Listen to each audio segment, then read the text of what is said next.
नमस्कार. धाराशिव जिल्ह्यातील सर्व शेतकरी बांधवांना मी एक जाहीर आवाहन करतो की मागील रब्बी हंगामात धाराशिव जिल्ह्यातील शेतकऱ्यांना युरिया खत मिळाला नाही, याचा निषेध करण्यासाठी आम्ही पुणे येथील कृषी आयुक्त कार्यालयावर निषेध आंदोलन करणार आहोत.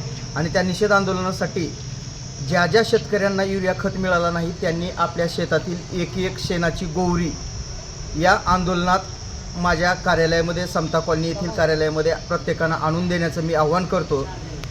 जास्तीत जास्त गौऱ्या या निषेध आंदोलनासाठी याव्यात, म्हणजे त्या सगळ्या गौऱ्या एका पिकअपमध्ये घालून या ठिकाणी कृषी आयुक्त कार्यालयावर नेऊन त्या ठिकाणी त्याचा निषेध नोंदवण्यात येईल.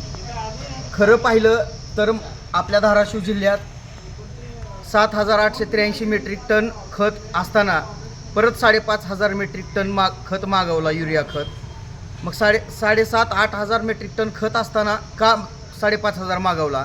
आणि एवढा 13-14 हजार टनाचा साठा असताना रब्बी हंगामात खत मिळाला नाही. आणि आज परत पुन्हा ॲग्रोन पेपरवर बातमी आहे की शासन दुप्पट भावाने आयात करणार आहे, जवळपास 25 लाख मेट्रिक टन युरिया खत.